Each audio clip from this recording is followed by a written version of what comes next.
हिंदी शिक्षण के ऑनलाइन कार्यक्रम के अंतर्गत मैं आज कक्षा 10 हिंदी के पाठ्यक्रम के परिचय के विषय में अपने विद्यार्थियों को बताऊंगा। कक्षा 10 हिंदी का पाठ्यक्रम मुख्य रूप से दो भाग में विभाजित है। पहला भाग 70 अंक की लिखित परीक्षा के लिए होता है तथा दूसरा भाग 30 अंक के आंतरिक मूल्यांकन का होता है। 70 अंक की लिखित परीक्षा का जो प्रश्न पत्र होता है उनके प्रश्नों के 4 प्रकार होते हैं। बहुविकल्पीय प्रश्न, अतिलघुत्तरीय प्रश्न, लघुत्तरीय प्रश्न और दीर्घोत्तरीय प्रश्न। परीक्षा की अवधि 3 घंटे की होती है।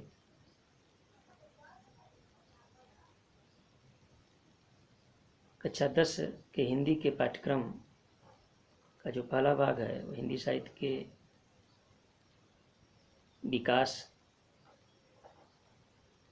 से संबंधित है,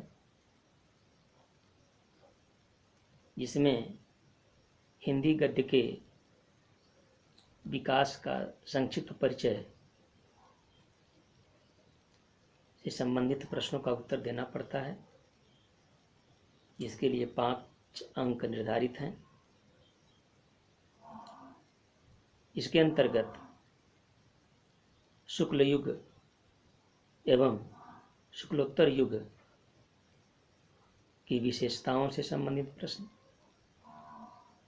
उनके युगीन लेखकों और कवियों की रचनाओं से संबंधित प्रश्न विद्यार्थियों से पूछे जाते हैं। हिंदी पद्य के विकास से संबंधित जो प्रश्न विद्यार्थियों से पूछे जाते हैं उसके लिए भी 5 अंक निर्धारित हैं। रीतिकाल एवं आधुनिक काल, इन दोनों कालों से संबंधित प्रश्न विद्यार्थियों से किए जाते हैं। तो रीतकाल की क्या क्या विशेषताएं हैं, उनके कौन कौन से प्रमुख कवि और उस युग के कौन कौन से लेखक अपना साहित्य में योगदान दिए हैं, उन पर प्रश्न पूछे जाते हैं। आधुनिक काल से संबंधित जो विशेषताएं हैं, जो उनके रचनाकार हैं, जो लेखक हैं, कवि हैं, उन्होंने क्या क्या योगदान दिया है साहित्य के क्षेत्र में और कौन कौन सी विधाओं में कितना उत्तम कार्य किया है, उससे संबंधित प्रश्न विद्यार्थियों से पूछे जाते हैं। उसके लिए भी 5 अंक निर्धारित है। अगला भाग कक्षा 10 के हिंदी के पाठ्यक्रम का है गद्यखंड। गद्यखंड में निम्नलिखित अध्यायों को सम्मिलित किया गया है। इसमें मित्रता, ममता, क्या लिखूं, भारतीय संस्कृति, ईर्ष्या तू न गई मेरे मन से, अजंता, पानी में चंदा और चांद पर आदमी, ये गद्यखंड है। इनसे संदर्भित प्रश्न पूछे जाते हैं, इसके लिए कुल 6 अंक निर्धारित हैं। अनुच्छेद के संदर्भ पर 2 अंक, रेखांकित अंश की व्याख्या पर 2 अंक तथा उस अनुच्छेद से संबंधित लघुत्तरीय प्रश्न पर 2 अंक निर्धारित हैं। इसके उपरांत काव्यखंड का भाग आता है। काव्यखंड में निम्नलिखित कविता खंडों को सम्मिलित किया गया है, जिसमें पद, धनुषभंग, बनपथ पर, सवये, कवित, भक्ति, नीति, चींटी, चंद्रलोक में प्रथम बार, हिमालय से, वर्षा सुंदरी के प्रति, स्वदेश प्रेम, पुष्प की अभिलाषा, जवानी, झांसी की रानी की समाधि पर, भारत माता का मंदिर यह, नदी, युवा जंगल, भाषा एकमात्र अनंत है, हल्दी घाटी। ये काव्य खंड के भाग हैं। इनसे संदर्भित प्रश्नों का उत्तर विद्यार्थी को देना पड़ता है। इसके लिए भी 6 अंक निर्धारित हैं। कविता खंड की संदर्भ पर 2 अंक, कविता खंड की व्याख्या पर 4 अंक और कविता खंड के काव्य सौंदर्य पर 1 अंक निर्धारित है। इसके बाद संस्कृत का खंड आता है। संस्कृत के खंड में निम्नलिखित अध्याय सम्मिलित हैं। वाराणसी, अन्योक्ति विलास, वीरः वीरेण पूज्यते, प्रबुद्धो ग्रामीण, देशभक्त चंद्रशेखर, केन किं वर्तते, आरुषि श्वेतकेतु संवाद, भारतीय संस्कृति, जीवन सूत्राणि। इन संस्कृत के गद्य और पद्य खंडों से संदर्भ सहित अनुवाद पूछा जाता है। इसके लिए 4 अंक निर्धारित हैं। संदर्भ के लिए 1 अंक और हिंदी अनुवाद के लिए 3 अंक। इसके उपरांत गद्य खंड के और काव्य खंड के लेखक और कवि का जीवन परिचय से संबंधित प्रश्न पूछा जाता है।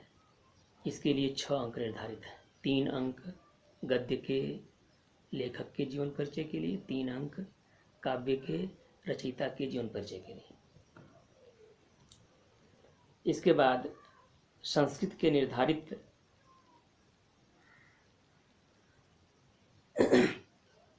जो गद्य खंड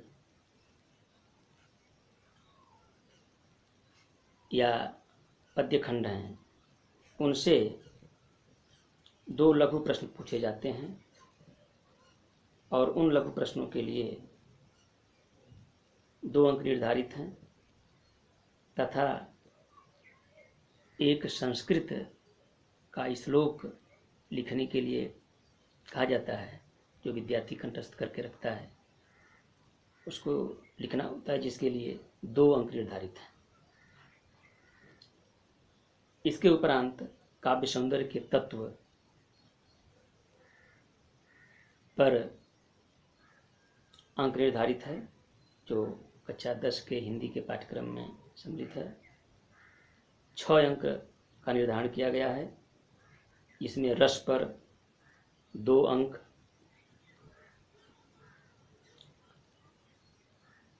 अलंकार पर 2 अंक, छंद पर 2 अंक, रस में हास्य रस और करुण रस की परिभाषा तथा उदाहरण का उल्लेख करते हुए अपने प्रश्न को समाप्त करना होता है। तो इस प्रकार हास्य और करुण रस का उल्लेख करना है। अलंकारों में उपमालंकार, रूपक अलंकार, उत्प्रेक्षालंकार, इन सबका उदाहरण एवं उनकी परिभाषा से संबंधित प्रश्न विद्यार्थियों से पूछे जाते हैं। छंद के भाग में सोठा और रोला 2 छंदों से संबंधित प्रश्न पूछे जाते हैं, मुख्य रूप से उसकी परिभाषा और उसके उदाहरण पर। अगला जो खंड है वह हिंदी व्याकरण का है। कक्षा 10 के हिंदी के व्याकरण से संबंधित प्रश्न के लिए 11 अंक निर्धारित है।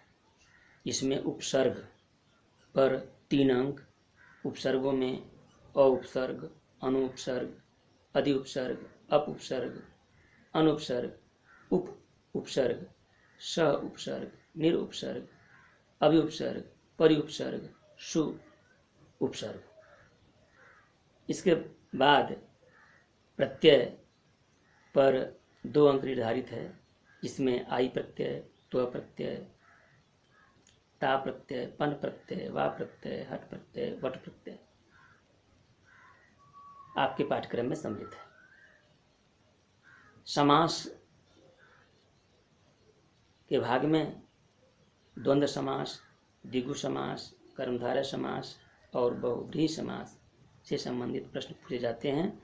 इसमें परिभाषा भी हो सकती है और उसके उदाहरण से संबंधित प्रश्न पूछे जा सकता है। इसके लिए 2 अंक निर्धारित है। इसके उपरांत तत्सम शब्द है, जिसके लिए 2 अंक निर्धारित किए गए हैं। पर्यायवाची शब्द भी पूछे जाते हैं, जिसके लिए 2 अंक निर्धारित है। अगले बिंदु पर संस्कृत व्याकरण एवं अनुवाद का भाग है, जिसके लिए 8 अंक निर्धारित हैं। संधि में यण संधि और वृद्धि संधि की परिभाषा तथा उसके उदाहरण से संबंधित प्रश्न पूछे जाते हैं, जिसके लिए 2 अंक निर्धारित हैं। शब्द रूप में फल, मति, मधु, नदी तथा तद, युष्मद इत्यादि शब्द रूप पूछे जाते हैं, जिसके लिए विद्यार्थी को 2 अंक प्रदान किए जाते हैं। धातु रूप में पट धातु, हर्ष, दृश्य, पच, जो सभी लकारों में लट, लिट, लंग, लोट, विधिलिंग सबसे संबंधित होते हैं और उससे संबंधित प्रश्न पूछे जाते हैं, उसके लिए भी 2 अंक निर्धारित हैं। इसके उपरांत हिंदी के वाक्यों का संस्कृत में अनुवाद करना होता है, इसके लिए 2 अंक निर्धारित किए गए हैं।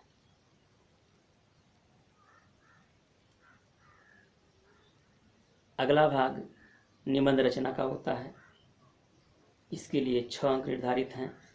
निबंध वैज्ञानिक, सांस्कृतिक, धार्मिक, सामाजिक तथा आर्थिक समस्याओं पर आधारित हो सकते हैं, जैसे जनसंख्या, स्वास्थ्य, शिक्षा, पर्यावरण एवं यातायात के नियम इत्यादि पर निबंध पूछे जा सकते हैं। इसके बाद खंड काव्य से संबंधित प्रश्न पूछे जाते हैं, जिसके लिए 3 अंक का निर्धारण किया गया है। खंड काव्य में गाजीपुर जनपद के लिए जितने भी विद्यालय हैं, उनके लिए उत्तर प्रदेश माध्यमिक शिक्षा परिषद प्रयागराज ने मुक्तिदूत नामक खंड काव्य को संस्कृत किया है और वह आपके पाठ्यक्रम में उससे संबंधित प्रश्न आपसे पूछे जाएंगे। विशेषकर कि 2 प्रकार के प्रश्न उससे पूछे जाते हैं। पहला, किसी एक खंड का कथानक, कथा वस्तु या सारांश अपने शब्दों में लिखिए। दूसरा, उस खंड काव्य के नायक का चित्रण कीजिए। इसके उपरांत आंतरिक मूल्यांकन का भाग आता है, जो 30 अंक का निर्धारित है। उसमें प्रथम परीक्षा अगस्त माह में होती है, जिसके लिए 10 अंक का निर्धारण किया गया है। उसमें विद्यार्थी के वाचन, भाषण, वाद विवाद, विचारों की व्यक्ति आदि गुणों की पहचान की जाती है और उनका परीक्षण किया जाता है। द्वितीय परीक्षा अक्टूबर माह में होती है, जिसके लिए 10 अंक निर्धारित है। उसमें विद्यार्थी के व्याकरण संबंधी ज्ञान का परीक्षण किया जाता है। तृतीय परीक्षा दिसंबर माह में संपन्न की जाती है। इसमें विद्यार्थी के सृजनात्मक रूप को परखा जाता है, जिसमें विद्यार्थी के निबंध लेखन, नाटक, कहानी, कविता इत्यादि का परीक्षण किया जाता है। तो इस प्रकार कक्षा 10 हिंदी के पाठ्यक्रम को मैंने आपके समक्ष रखा और हमें उम्मीद है कि आप कक्षा 10 की हिंदी की पढ़ाई प्रारंभ करने से पहले इस पाठ्यक्रम को अच्छी तरह से समझ लेंगे तो आपको आगे पढ़ने में अत्यंत सुविधा होगी। धन्यवाद।